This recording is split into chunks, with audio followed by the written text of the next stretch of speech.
Hello, welcome to Planet 40k. Guys, before we get into the video, I just wanted to point something out that on the actual channel comments within the videos, I've actually blocked website addresses purely because of the amount of spam bots we've got out there, sending us to all sorts of dodgy websites, which are potential viruses to them. So I'm doing that to protect you as well as myself. But what this actually means is when you're sending a list in, sometimes if you're using Battlescribe, at the very bottom of the Battlescribe list, it has the Battlescribe website. If you are sending in a list within the comments, you've got to simply remove the website URL at the bottom. Otherwise, it's just going to get blocked within the comment section and no one's going to be able to see it, including myself. So if you remove that, it will get seen and it won't get blocked. Okay, now that that's out of the way, let's get on with the video. Today's another Necron day and we're on episode 5 of our members list analysis. So I'm basically getting our paid members to send the list in to me, where I then talk about the tactics, what they're going to be doing with it, talk about what I like, what I dislike, and then maybe what I would amend within the list at the end of the video with an analysis. So today we got Garrett Turner with his 2,000 point list. Now he's one of our newest members and he's joined the Warlords tier within the channel. So if you aren't aware of how you join the channel, there's simply a blue button down below under the video. Alternatively, you can go onto the actual channel homepage. Again, you'll find the blue button and it will have more information on what perks you can receive when joining the channel. Now elite members onwards will get a list reviewed, and as mentioned in the previous episodes, it's not actually listed as a perk, but at the moment I'm doing those list reviews for the elite members onwards. So if you want to get involved while I'm still doing it, now is your chance to get involved by pressing the join button. So let's get on with this 2,000 point list from Garrett Turner. So he's got a double detachment. So let's start us off with the first detachment, which is a Supreme Command detachment, which we all know who's going to be in this one. It's going to be the Silent King in the Szarekhan Dynasty, although the actual Dynasty code will not relate to him because he's a dynastic agent, so they're not going to be gaining any of the buffs from the Dynasty code. However, because he is your warlord, if you're either using a patrol, battalion or brigade detachment alongside this detachment, then you're going to basically get a refund for the points you've spent on that detachment. Let's start with this one first to begin with, which is the Supreme Command detachment with the Silent King, of course. Quickly just going through some of his abilities. So if you are taking the Silent King, he will be your warlord and he will receive 3 additional command points for the rest of your army. Pretty decent. But with his warlord trait, the Triarch's Will, you only need to select 4 command protocols instead of 5, and then one of the selected protocols can be selected twice instead of once. Then to further add to those kind of abilities, you've got the Voice of the Triarch. So once per battle, you can alter the command protocol. So one of the command protocols that you did not assign to any of the battle rounds, you can bring in as an active command protocol for that battle round in particular. So what I tend to do with that one, I leave out one of the better options because obviously the best option you want to use twice. So one of the other options, I then leave it out of the game completely. And then I use this ability whenever I need that specific command protocol and bring it in for that battle round. He's of course got tons of weapons and we'll go over them more in the tactics section of the video. But for now, this is going to be 450 point Lord of War model to start the list off with. So let's get on to the actual bulk of the list. It's going to be a Battalion Detachment, which would normally cost you 3 additional command points, but as mentioned previously, you're going to get those 3 command points returned to you because of the command benefits within the Supreme Command Detachment. This isn't actually a Szarekhan Dynasty. He's gone with Eternal Conquerors and Healthy Paranoia from the Ancient Dynasty custom codes. So Eternal Conquerors, of course, for the objective secured ability army-wide, and then the Healthy Paranoia is going to add 3 inches to the range characteristics of all the weapons excluding pistols. So army-wide, you're going to have those 2 abilities put on all your guys, except of course the Silent King will not be gaining these abilities because he's not from this code, and also any dynastic agents he may have selected. So we already know who the Warlord is, the Silent King, but he does need between 2 and 3 HQs for the Battalion Detachment, and the first one is going to be an Overlord. Now he's going to be equipped with a Warscythe for 5 points to make a strength 7 -4 AP 2 damage weapon, so a very melee based character there. And on top of that, he's going to use the Rarefied Nobility stratagem to be able to add a second warlord trait to the list, and he's going to be giving him the Thrall of the Silent King ability. So when he uses his My Will Be Done ability, it'll be going on core units within 12 inches as opposed to 9 inches, so a much bigger aura for that ability there. That is actually the main reason you're going to be bringing him in the first place, the My Will Be Done ability, because you're going to be adding 1 to the attack's hit rolls for core units. Then to top this character off, he's gone with the Resurrection Orb, which is actually going to be upgrading to the Orb of Eternity relic. So one of his relic slots has now gone. So a Dynasty unit within 6 inches of the bearer can use its reanimation protocols in the command phase on all the previously dead models. So we'll see later in the video exactly how this synergizes with the list. Now he's got a second character here, which is a Chronomancer.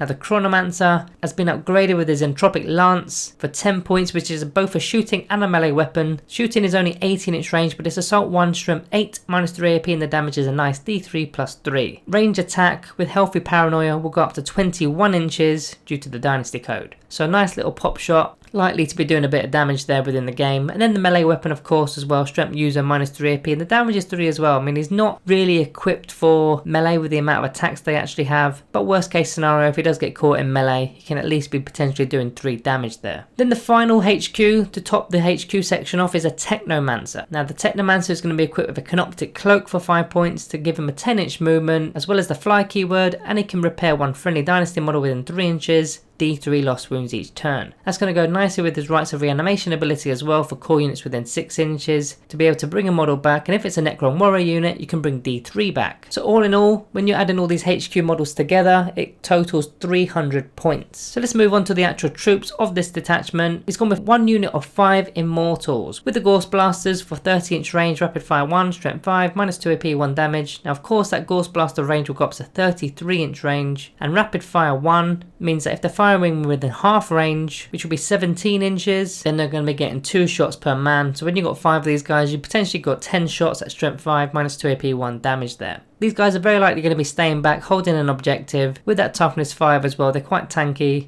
and quite hard to shift, and they've also got the reanimation protocols built in, but there's only 5 of them, so don't expect too much from it. But a unit that does like to reanimate are the Necron warriors, and he's got 2 max units of 20, so he's got 40 warriors there. All of them are going to be taking the Gauss Reapers for 12-inch range, which goes up to 15-inch range. Assault 2, strength 5, -2 AP, 1 damage. So it's pretty much the same stat line as a Gauss blaster for the Immortals, except the range is now only 12-inch range, but they're getting 2 shots a man, and it's assault too. So you could actually even advance with these guys and then have a -1 to hit penalty if you wanted to. I always mention this stratagem with these guys when you're using a Gauss weapon for the disintegration capacitors stratagem for 1 command point, done in the shooting phase with a Gauss weapon. Any unmodified hit rolls of a 6 will automatically wound the target. So if you've got 40 shots that could potentially be hitting on 2s with the My Will Be Done ability, re-rolling everything because of the Silent King as well, you're going to get a lot of hits there and potentially a lot of automatic wounds as well. Then when you're talking -2 AP, that's not too bad. So all in all, with the 40 warriors and the 5 Immortals, the troop section is coming up to 605 points. So that in fact makes the Battalion Detachment legal. He's got 3 HQs and he's got 3 troops. So let's see what else he's gone with. So into the elite section, he's gone with a Skorpekh Destroyer unit, and he's gone with a unit of 5. So he's not maxed the unit, but he's not min the unit either. He's gone with 5, which I quite like because it still avoids the blast ability for your opponent's range attacks, and also the unit coherency is not restricted, but it still gives you a pretty good outlay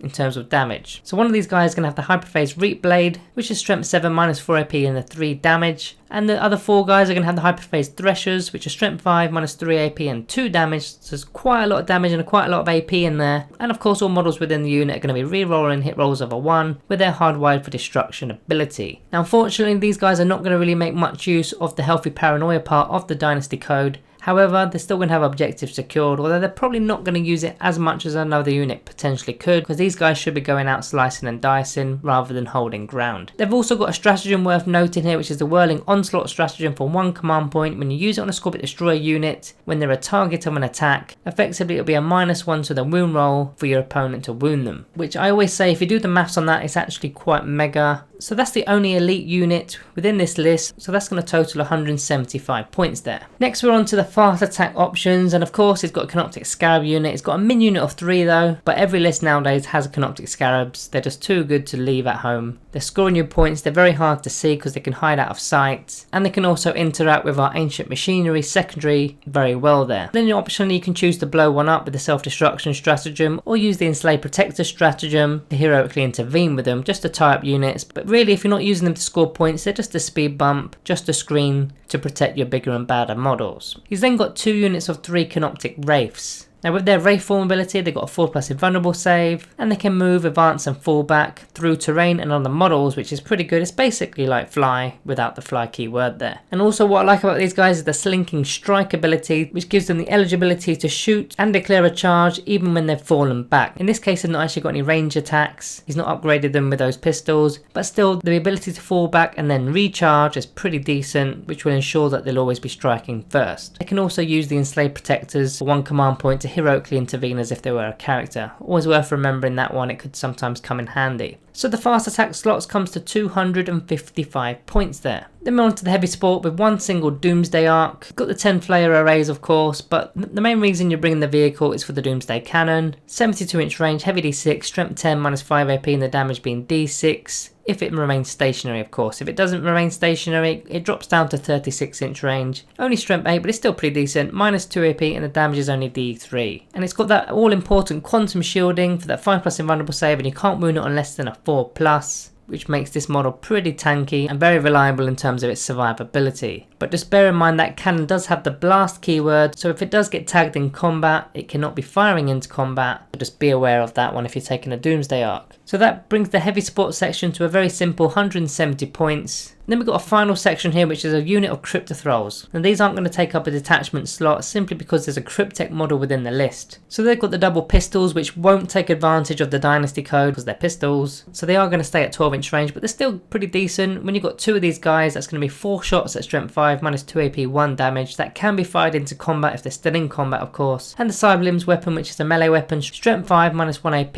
with 1 damage. But you're not really bringing them for their damage output, you're bringing them for the aura ability, which is the Protector's Aura. So when you've got a friendly Cryptek within 3 inches of the Cryptothralls, enemy units cannot target that Cryptek unit with ranged attacks. So we're talking about the Technomancer as well as the Chronomancer. If they're within that 3-inch aura of the Cryptothralls, they can't be targeted, even against weapons that ignore the lookout sir, such as your Death Mark weapons for example. And then further to boost these guys, they've got the Systematic Vigor. So if they're within 6 inches of a Cryptek, again your Technomancer and your Chronomancer in this case, their ballistic skill and weapon skill goes up to a 3+, and the attacks goes up to 6.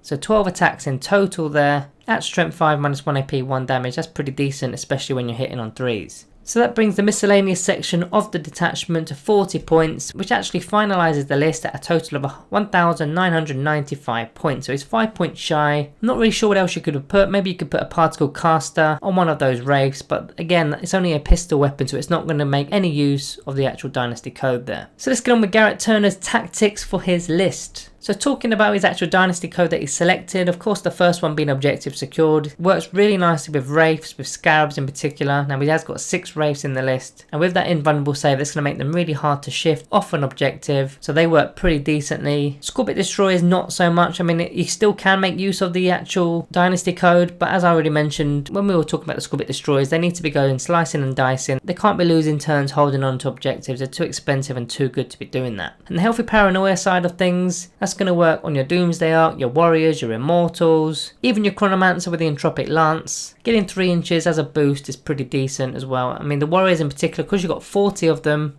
and they're only at short range, that's going to benefit massively on those strength 5 Gauss Reapers. The obvious synergy here is the Overlord with the My Will Be Done ability for the core unit, which will of course be the Warriors. And with that Thrall of the Silent King Warlord trait that is put on him, it's going to be within 12 inches as opposed to 9. So they're going to be shooting and hitting on 2s there. And then further to add to that Orb of Eternity is going to be used on pretty much one of these warrior units. Depending on which one gets depleted the quickest, you could be bringing potentially 19 back in your own command phase there. As for the Technomancer and the Chronomancer, I'd imagine they were also going to be buffing the Warriors. Chronomancer can give the Chronometron ability to the Warriors to give them a 5+ invulnerable save. They're not so bothered about the reroll to their charge roll, just the invuln save there. Alternatively, the Chronomancer could go with the Skorpekh Destroyers because they don't have an invuln save and they would like that reroll to their charge roll. And that Technomancer is going to keep bringing them back with the Rites of Reanimation ability, D3 every single turn. And then also not forgetting the Cryptothralls, they're going to be guarding both of these Cryptek models if they're within that aura, of course. And as for the actual other units, so you've got the Warriors, they're just going to be marching up the field using the Relentless March abilities from the Silent King as well as the Overlord. So they should be moving 6 inches every turn, likely going towards the centre of the battlefield, depending on where exactly the objectives are, of course. But if they're dominating the mid-ground of the game, that should get them within Gauss Reaper range of most of the units there, especially when they're hitting on 2s as well. As for the Doomsday Ark, I'd imagine it's just going to be staying in the deployment zone at the back because it's got that 72-inch range. It doesn't need to move.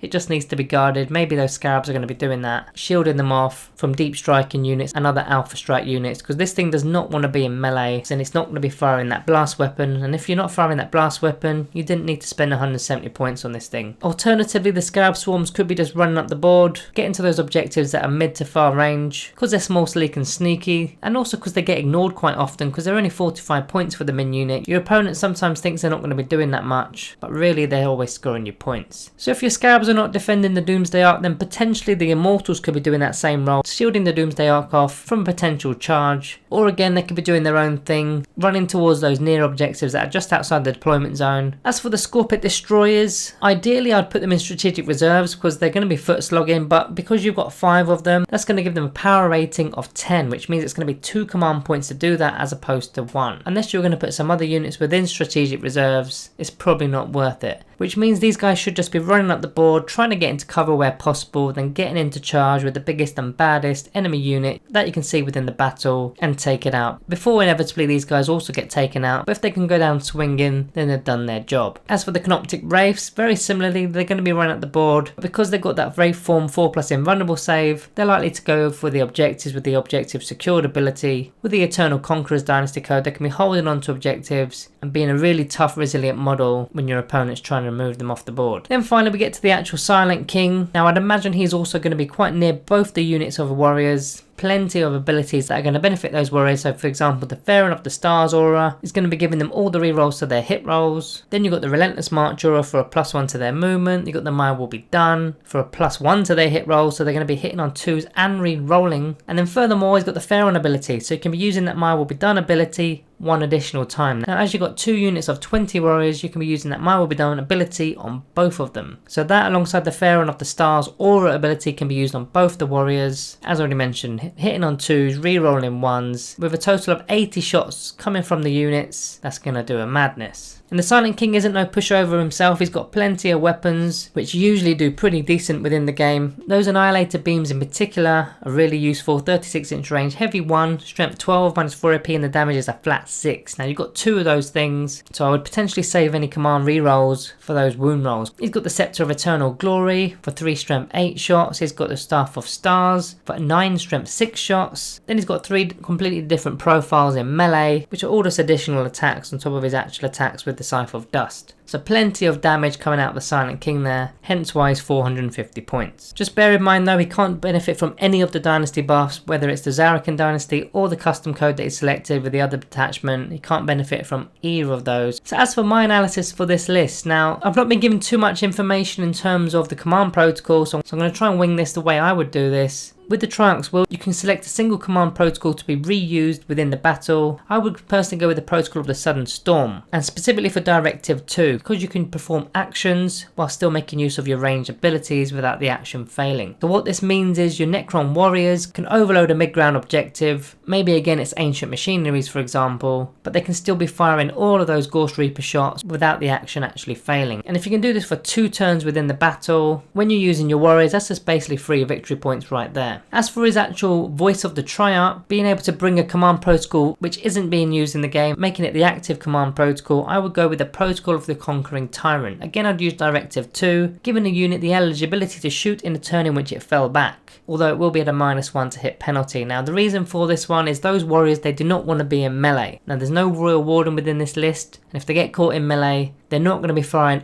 that massive payload of Gauss Reaper shots. So with this one, you can bring this one out as and when you need it. Whenever you feel like you're about to be charged, you can be using this one as the active protocol. Now as for the actual Dynasty code is selected, Eternal Conquerors is probably one of the best ones we've got in the codex as far as the custom codes go. However, the Healthy Paranoia custom code doesn't quite synergize with this list, because half the list actually can't use it. I mean, you've got the Canoptek Wraiths, they don't have any shooting abilities. You've got the Skorpekh Destroyers, you've got the Canoptek Scarabs, and of course the Silent King isn't going to be able to use it either. What I would do instead of using the Healthy Paranoia code is change that to the Relentlessly Expansionist code. So everybody except for the Silent King is going to be getting a normal move up to 6 inches pre-game, and that includes the Doomsday Ark, and he'll still be firing him with his high profile weapon because it's not turn 1, he's not moved, this is pre-game. And I'd only use this purely for the amount of melee options you've got within this list. Those Skorpekh Destroyers need the speed, they've already got 8 inches, but they do need the extra movement to get into a fight much quicker than they would, and those Canoptek Wraiths also. Alternatively, you can go back to the generic options within the Hillock Dynasty. This one also gives you the objective secured ability, and also army-wide, opponents -1 AP weapons will become 0 AP weapons if you're in your own deployment zone.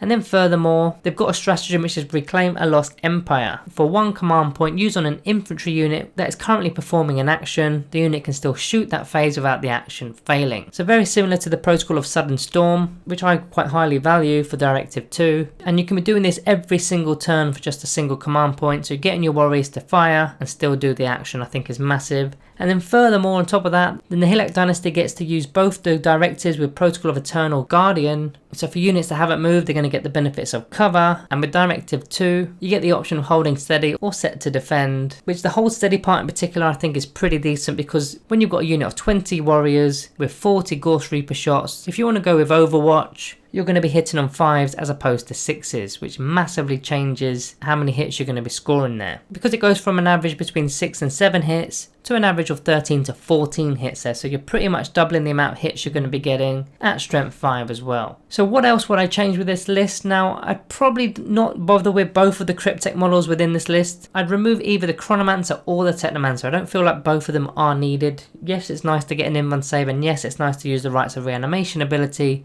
but using both I think is a little bit overkill. And what you're actually missing is the ability to fall back and still shoot, which is where I'd bring a Royal Warden instead of one of those two Cryptek models. Roughly the same sort of points cost there, give or take 10 points. But with his adaptive strategy ability, core units within 9 inches can fall back and still shoot. Again, I'm thinking about your warriors there. It's only going to be used on one unit, of course, but that's 20 warriors that have got 40 Gauss Reaper shots that can now shoot, as opposed to being tied up and not being able to shoot there. The second change I'd possibly make is the actual Overlord. Now, you've got the Silent King doing virtually the exact same thing that the Overlord does. He's got the Mine Will Be Done ability, just like the Silent King does. He's got the Relentless March aura. In fact, the Silent King goes further than that, with a Pharaoh of the Stars aura to reroll all the hit rolls. So what I'm trying to get at is you don't need the Overlord's abilities, which means the only real reason that you brought an Overlord is for the Orb of Eternity relic. Now, what you could potentially do to save on a little bit of points is downgrade this Overlord to a Necron Lord. You can still take a Resurrection Orb, which is obviously going to upgrade to an Orb of Eternity relic, and you probably don't need to put a Warscythe on a Necron Lord either, so you can get a 70 point Necron Lord